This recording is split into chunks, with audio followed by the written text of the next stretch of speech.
estamos viendo el síndrome nefrótico, las causas más frecuentes, glomerulopatía membranosa, enfermedad por cambios mínimos y glomerulosclerosis focal y segmentaria.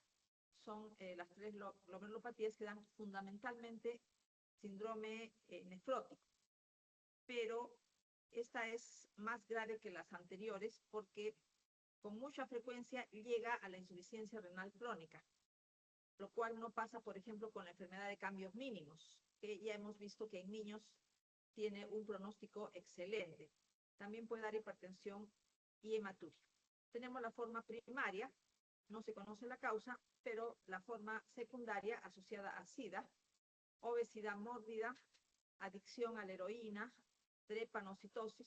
La obesidad significa una sobrecarga para el riñón. O sea, el riñón tiene un exceso de trabajo, lo que es equivalente en parte a una disminución de la masa renal.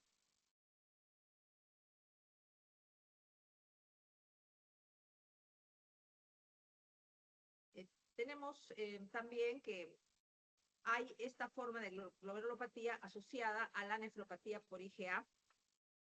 Ya hemos hablado de la disminución de la masa renal, también puede ser consecuencia de la nefropatía de reflujo, hipertensión sistémica, y tenemos la glomerulosclerosis focal y segmentaria hereditaria, porque se pueden heredar proteínas mutadas que forman parte del diafragma de filtración, que está a nivel de la hendidura de filtración entre los pies podocitarios. Acá tenemos una proteína muy importante que se llama nefrina.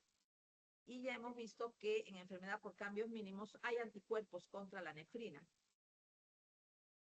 Esta proteína se dimeriza en la hendidura de filtración. Acá está el capilar endotelial fenestrado. Entonces, se filtra la sangre y puede haber mutaciones heredadas de la proteína nefrina y otras proteínas como la codocina, las proteínas que unen este complejo con la actina, que se llaman, por ejemplo, la alfa-actinina 4, proteína asociada a CD2, etcétera, ¿no? Cualquiera de estas proteínas puede heredarse mutada, dando lugar a un síndrome nefrótico hereditario. Los glomérulos que se alteran inicialmente están en la unión córtico-medular, o sea, profundamente en la corteza. Después el daño se extiende a la corteza. Entonces, si una biopsia renal es superficial, coge solamente la corteza, pueden aparecer glomérulos normales, porque la lesión se inicia a nivel córtico-medular, o sea, en la corteza profunda.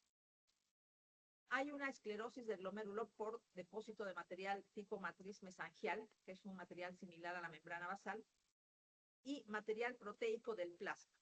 O sea, salen de los capilares glomerulares proteínas que se quedan, por ejemplo, en el mesangia, dando lugar a yaninosis. Y también podemos encontrar lípidos en el glomérulo, lo cual no sucede en otras glomerulopatías.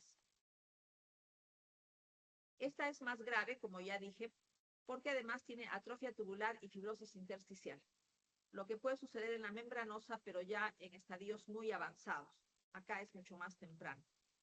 Por inmunofluorescencia indirecta se detectan depósitos segmentarios de inmunoglobulina M y C3, quiere decir que se ha fijado complemento, y hay un origen inmunológico.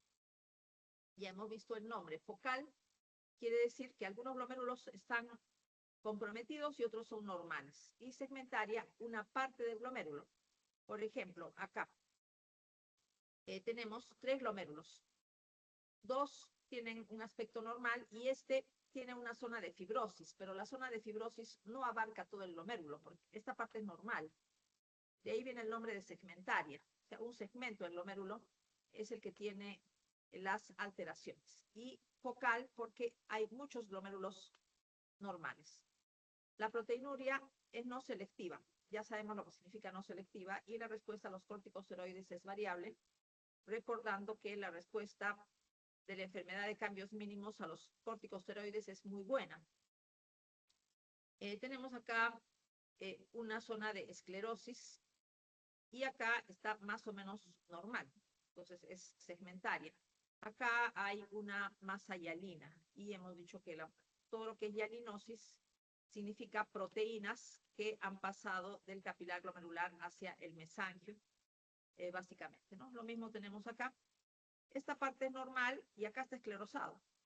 De ahí decimos que es un segmento nada más, ¿no? Glomerulosclerosis focal y segmentaria, en este caso, un segmento, y acá tenemos una masa hialina. Inmunofluorescencia indirecta, el glomérulo tiene depósitos de IgM, pero en algunos segmentos. Si consideramos que todo es el glomérulo, todo esto, una masa redondeada, esta parte no tiene depósitos y esta parte sí. Entonces, igualmente, en la inmunofluorescencia se ven los depósitos segmentarios. Hay una variedad grave que se llama glomerulosclerosis focal y segmentaria colapsante, que está asociada al SIDA. Se ve glomérulos con la lesión típica, después glomérulos con esclerosis total, todo el glomérulo esclerosado, proliferación e hipertrofia de podocitos, que eso no es frecuente en las glomerulopatías. En esta sí, proliferación e hipertrofia de podocitos, que es algo raro, colapso de asas capilares y microquistes tubulares. O sea, hay daño también en el túbulo renal. Se describe inclusiones tubuloreticulares en las células endoteliales. Y se ha visto que también se pueden observar, por ejemplo, en el lupus. Representan modificaciones del retículo endoplasmático cuando ha habido tratamiento con interferón alfa. Esta es la forma colapsante. La parte negra es lo que se ha coloreado con plata, que vienen a ser las membranas basales. Acá vemos que las membranas basales están pegadas unas con otras, por eso se ve una masa negra. Ya no se ven las membranas negras que rodean están a la altura de los capilares, de la circunferencia de los capilares, entonces se ve el colapso. Además, acá, hiperplasia e hipertrofia de podocitos, que es algo raro. Y se pueden ver acá unas gotas hialinas, ¿no? Que ya sabemos lo que significa la hialinosis, ¿no? Unas gotas eosinófilas. Pasamos a la membrana proliferativa, que por el nombre, membrano significa engrosamiento de membrana y proliferativa quiere decir que prolifera. Proliferan células endoteliales, células mesangiales, hay leucocitos. Entonces de ahí viene el nombre de proliferativa. También se llama glomerulonefritis mesangiocapilar. Proliferan las células del mesangio, proliferan las células endoteliales. Hay engrosamiento de la pared de capilares glomerulares, de ahí viene el nombre de membrano. Leucocitos, cuadro clínico síndrome nefrítico, combinación de síndrome nefrítico y síndrome nefrótico en la misma persona. Hematuria aislada, solo hematuria, sin llegar al síndrome nefrítico completo, o proteinuria en rangos no nefróticos. El cuadro clínico es variable, a veces es más grave que en otros casos. Antiguamente se reconocía dos tipos de membrana proliferativa, tipo 1 y tipo 2, pero ahora se ha cambiado el nombre un poco. La tipo 1 ahora se le llama membrana proliferativa por complejos inmunes. Se depositan complejos inmunes básicamente subendoteliales. Entonces hay que tener en cuenta esto porque es diferente, por ejemplo, a la glomerulopatía membranosa. En la glomerulopatía membranosa los complejos inmunes son subepiteliales. Cambios mínimos, no hay complejos inmunes detectables. Se activa la vía clásica y la vía alternativa del complemento. Hay que tener en cuenta esto. Se activan las dos porque hay otro tipo de membrana proliferativa en la que se activa básicamente la vía alternativa. Entonces hay que recordar esto. Bueno, nuevamente hago hincapié, los depósitos son subendoteliales. ¿Cómo se detecta que se ha activado la vía clásica? Porque se detectan en los glomérulos por inmunofluorescencia indirecta no solamente C3, sino los primeros componentes del complemento, C1Q, C4, y además inmunoglobulinas, ¿no? Entonces, en la vía alternativa, como de frente, si ustedes recuerdan la vía alternativa, de frente se activa C3. Entonces, no hay C1Q y C4. Por lo que por inmunofluorescencia se puede saber si ha habido activación solo de la vía alternativa o de las dos. ¿Por qué se engruesa la membrana? porque se sintetiza material tipo membrana basal en la pared de los capilares, de ahí viene el engrosamiento. Y hay algo que es típico de la membrana proliferativa que no hay en los demás, que es el citoplasma de las células mesangiales penetra en una zona de desdoblamiento de la membrana basal. Entonces vamos a ver, bueno, acá membrana proliferativa, membranas engrosadas, coloración con plata para reconocer membranas celulares. Hay una disposición globular del glomérulo y muchas células. Proliferan células mesangiales, proliferan células endoteliales y hay leucocitos. Acá, hipercelular el glomérulo. Membrana basal engrosada, entonces es lo que se ve al microscopio óptico. Ahora, respecto al desdoblamiento de la membrana basal,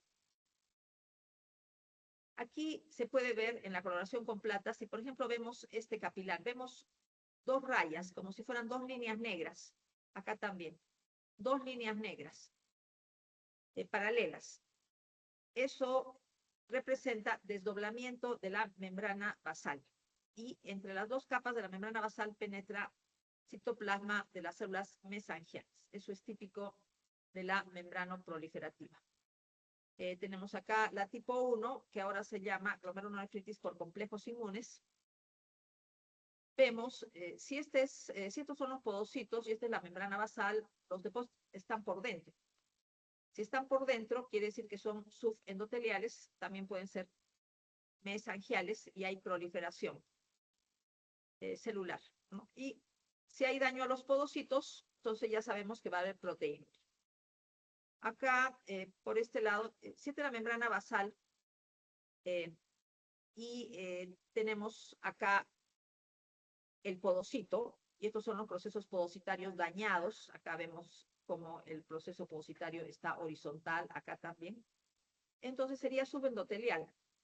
Este complejo inmune grande, oscuro, sería subendotelial, porque está por dentro de la membrana basal, y más afuera están los podocitos.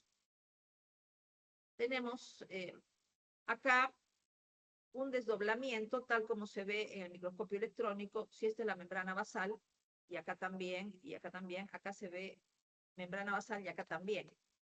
Entonces, como si hubiera doble membrana basal y al medio citoplasma de las células mesangiales.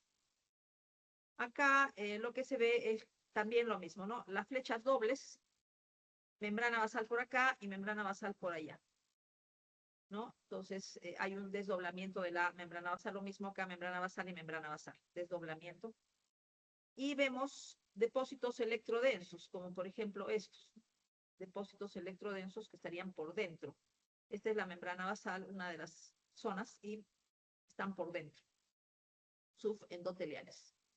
Inmunofluorescencia indirecta, depósitos granulares, o sea, puntos de fluorescencia. Hemos dicho que solo se ve patrón lineal cuando se tiene anticuerpos antimembrana basal. Lo que antes se llamaba glomerulonefritis membranoproliferativa tipo 2, ahora se llama glomerulopatía por C3 o glomerulopatía C3 dominante. Tenemos dos tipos de glomerulopatía por C3. Uno de los tipos se denomina enfermedad por depósitos densos. Podríamos pensar que estos depósitos densos son complejos inmunes, pero no. Está demostrado que no son complejos inmunes. Entonces, simplemente se ha quedado con el nombre de enfermedad por depósitos densos y no se sabe bien qué material tiene estos depósitos. Simplemente que se ve y que no son complejos inmunes. Son PAS positivos. Y como son intramembranosos, hay un engrosamiento de la membrana basal y son depósitos alargados. Son depósitos alargados intramembranosos. Entonces, antiguamente se le decía glomerulonefritis membranoproliferativa tipo 2 y ahora estamos diciendo que se dice glomerulopatía por C3 o C3 dominante. Acá vemos los depósitos son más bien alargados, ¿no? Intramembranosos. Básicamente, activación de la vía alternativa del complemento, no de la clásica. Se demuestra porque no se detectan por inmunofluorescencia C1Q y C4. pero sí C3. C3 significa activación del complemento en general, pero cuando es vía clásica tienen que aparecer estos componentes. En la vía alternativa no. De frente se forma la C3 convertasa. En el suelo están disminuidos factor B y properdin, que representan activación de la vía alternativa.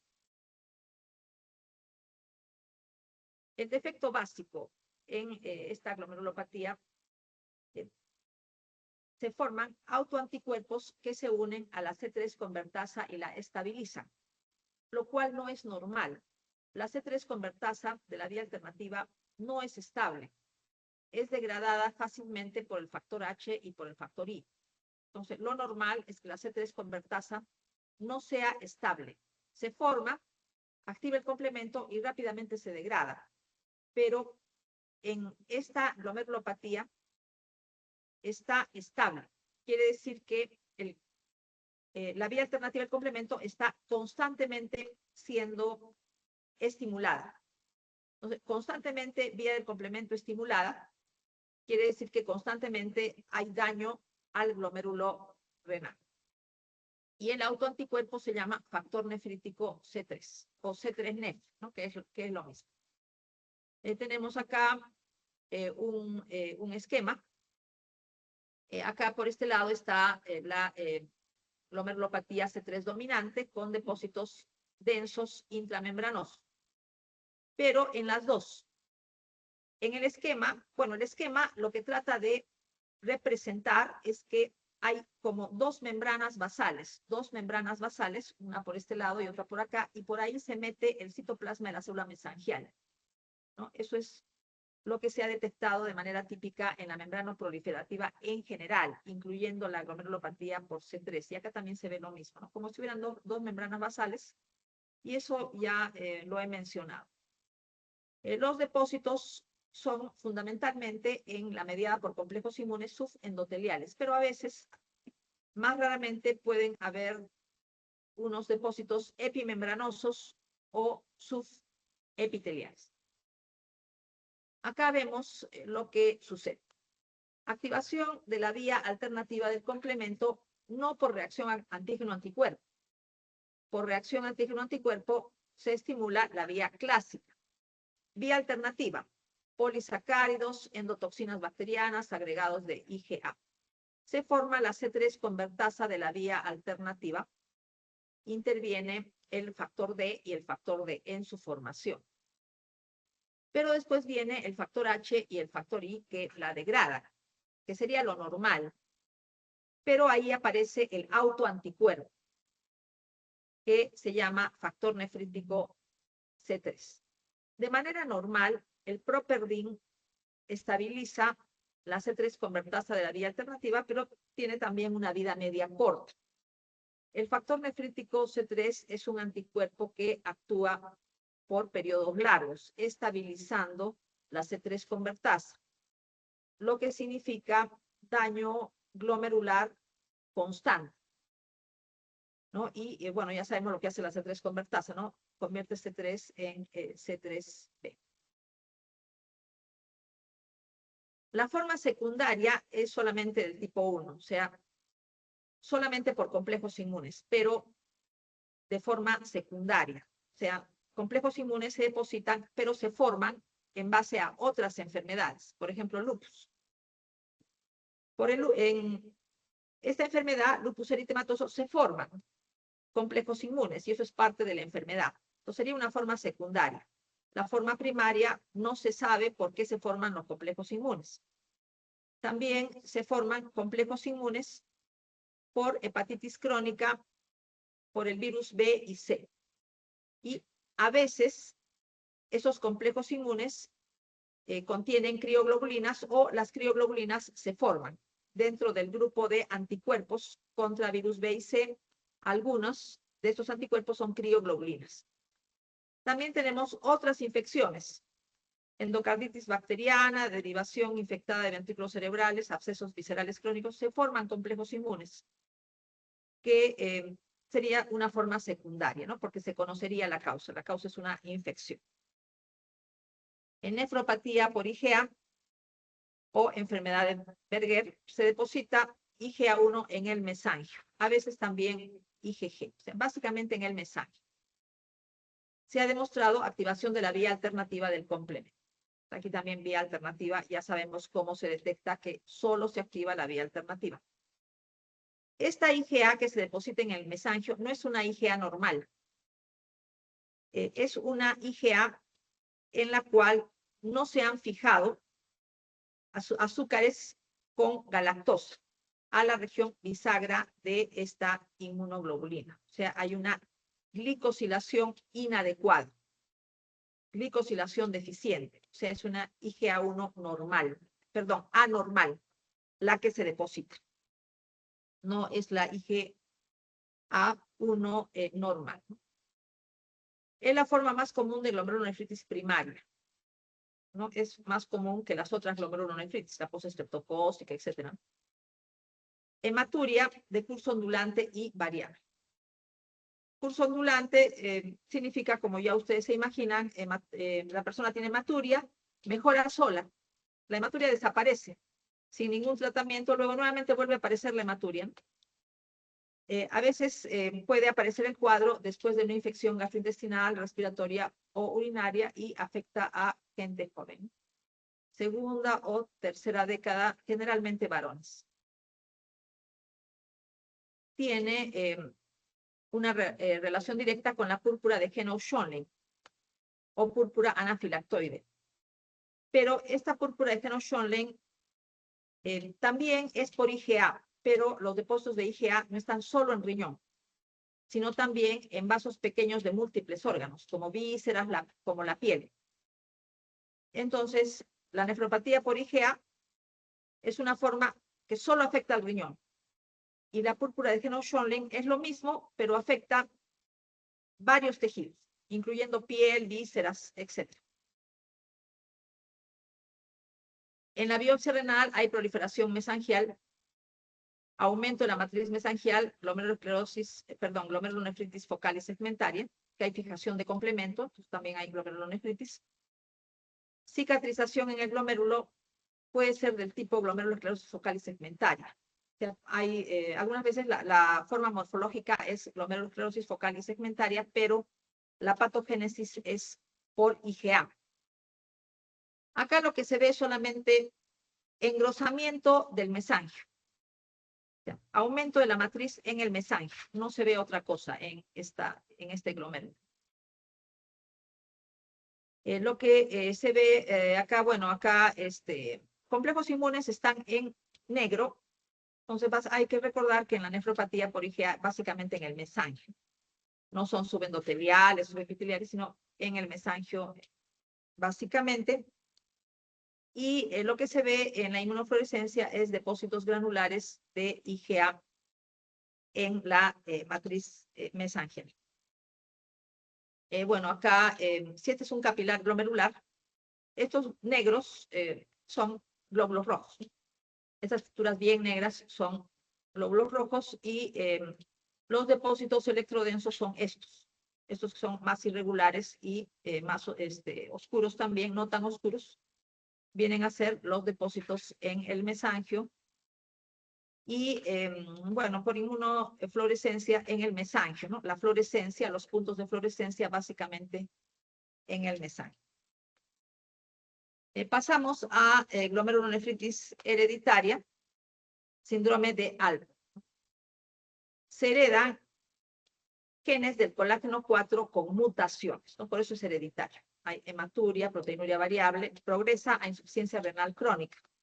Pero es un síndrome, porque hay otras manifestaciones como sordera, sensorineural, anormalidades oculares, lenticono, queratocono, etc. Se ve alteraciones de la membrana basal, desorganización de la lámina densa, apariencia en cesto. Entonces, lo que se ve es una membrana basal irregular, zonas delgadas y zonas más engrosadas. Entonces, el grosor de la membrana basal es irregular. Unas zonas más delgadas, otras zonas más gruesas, y en las zonas más gruesas se ven como líneas electrodensas.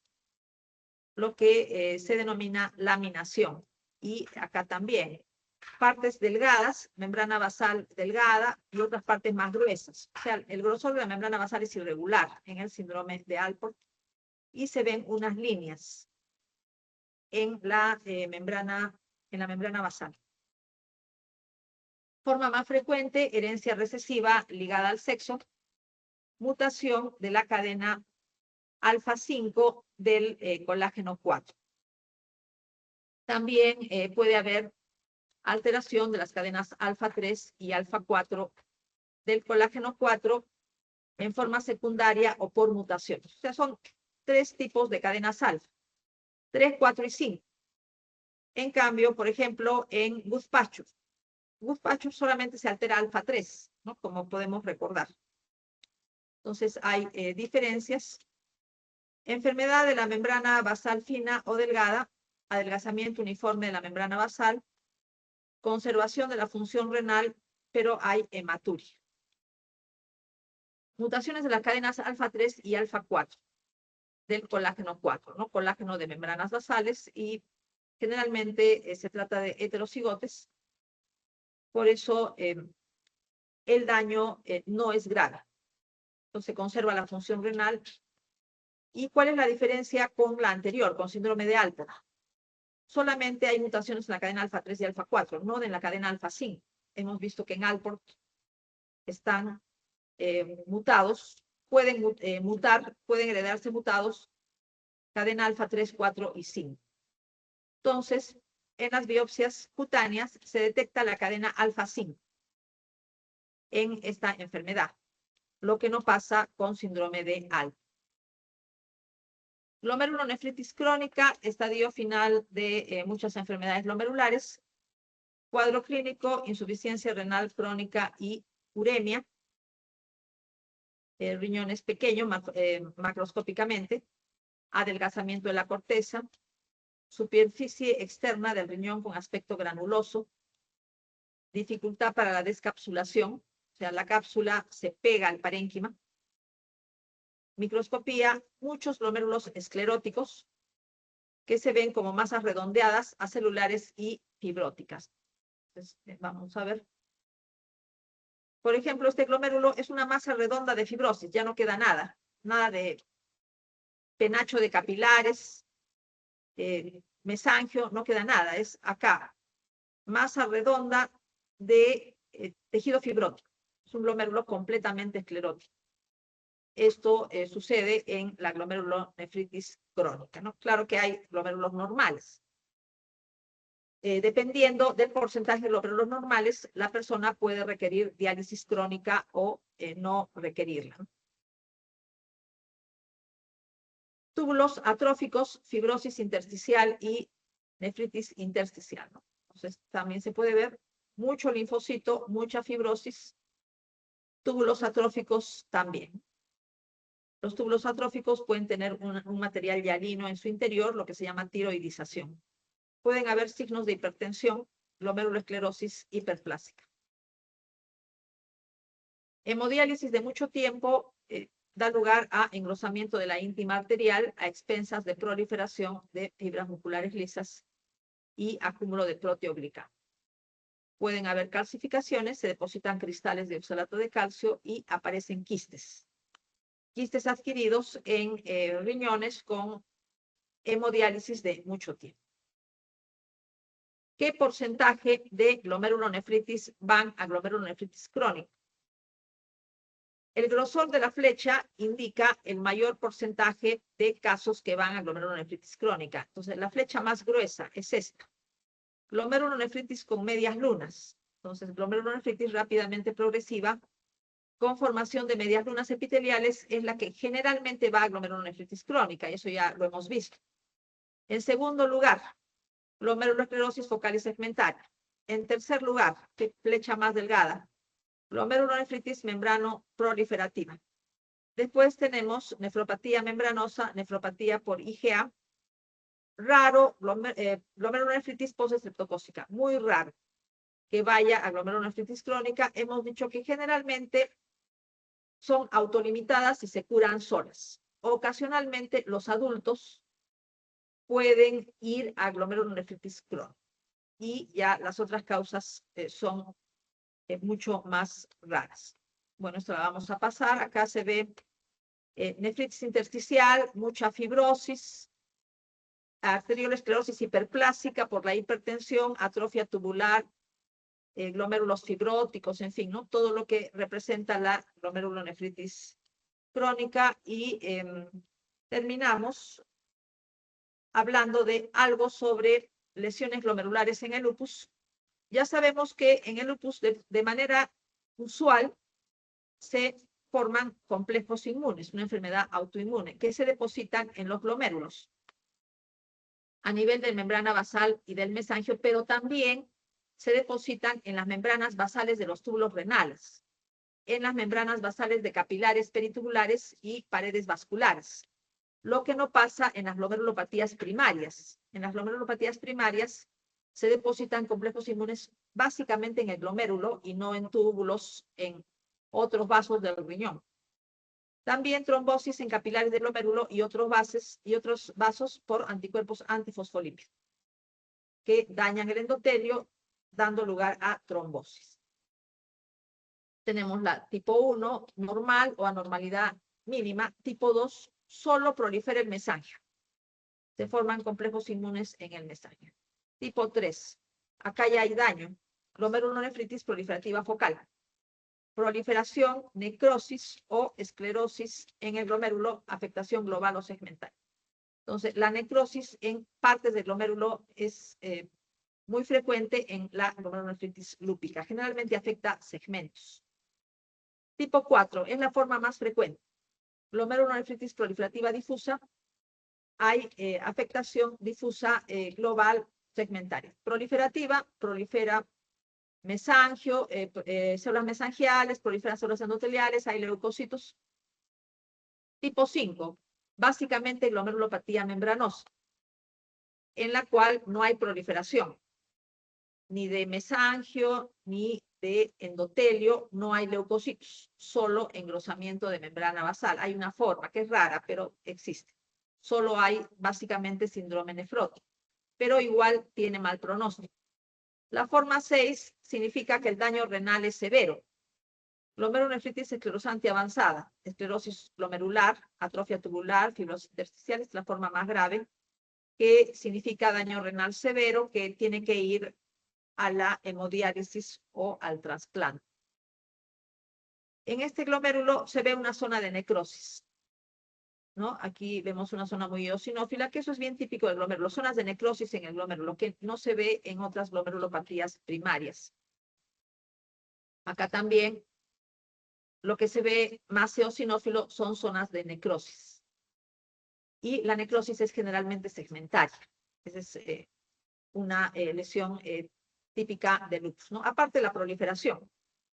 Hemos dicho que glomerulonefritis proliferativa difusa es la forma más frecuente. O sea que hay proliferación con leucocitos. Nos quedamos acá. Vamos a terminar la próxima semana no hay clases, hay exámenes. La que viene, la semana siguiente, vamos a avanzar un poco más de patología renal y también vamos a hacer patología del aparato genital masculino. Nada más en lo que se refiere a la clase de hoy día.